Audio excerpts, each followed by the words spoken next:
तुम अपनी बीवी की कमाई खाओ।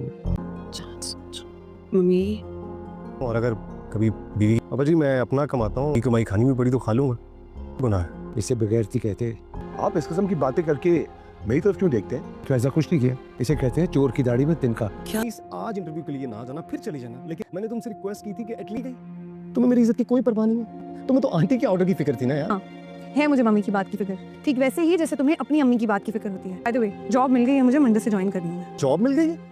तुमने इतना बड़ा फैसला कर लिया और मुझसे पूछा तक नहीं यार। हाँ नहीं पूछा, मुझे नहीं लगा पूछने की जरूरत है। अस्सलाम वालेकुम दोस्तों, उम्मीद करता हूँ आप सब ठीक होंगे। आज हम बात करेंगे जमा तकसीम ड्रामे के आने वाले एपिसोड के बारे में, जिसमें हमें देखने को मिलता है कैस लैला को बोलता है कि तुझे मैंने मना भी किया था आज इंटरव्यू के लिए नहीं जाना, लेकिन तूने फिर भी चली गई है क्योंकि तुम अपनी माँ की बात मानती हो, मेरी तो कोई कदर नहीं है। आगे से लैला कैस को बोलती है कि हाँ मैं अपनी अम्मी की बात मानती हूँ जिस तरह तुम अपने माँ बाप की बात मानते हो। कैस को ये भी बताती है कि मुझे जॉब मिल गई है, मंडे से मैं जॉब स्टार्ट कर रही हूँ। कैस उसको बोलता है कि तुम्हें जॉब मिल गई और तूने मुझे बताना भी गवारा नहीं समझा। लैला उसको बोलती है कि मैंने जरूरी नहीं समझा कि तुम्हें बताया जाए। जो सफा में देखने को मिलता है, सब खाने के टेबल पे बैठी होती हैं। कैस का बाप कैस को हारे हाथ लेता है, उसको बातें सुनाना शुरू कर देता है। उसको बोल के अब तुम अपनी बीवी की कमाई भी खाया करोगे। अपने बाप को बोल मैं अपना कमाता हूँ और लगाता हूँ, अगर कभी मुझे बीवी की कमाई खानी पड़ गई तो कोई बात नहीं, मैं खा लूंगा। कैस का बाप उसको बोलता है ये गैरत नहीं होती, ये बगैरती होती है। हालांकि बाप की तरफ देखता है। लैला का बाप कैस के बाप को बोलता है कि ये बातें करते करते आप मेरी तरफ क्यों देखते, क्योंकि कैस के बाप ने ये बात लैला के बाप को ही लगाई होती है। और कैस का बाप उसको बोलता है कि मैंने तो आपको कुछ नहीं बोला, ये होता है चोर की दाढ़ी में टिंग। दोनों खानदानों के आपस में टकराव की वजह से हमें लगता है कि ये कैस और लैला के बीच में फासले बढ़ जाएंगे। अगर आपको मेरा रिव्यू पसंद है मेरे चैनल को सब्सक्राइब करें, वीडियो को लाइक करें। अल्लाह हाफिज।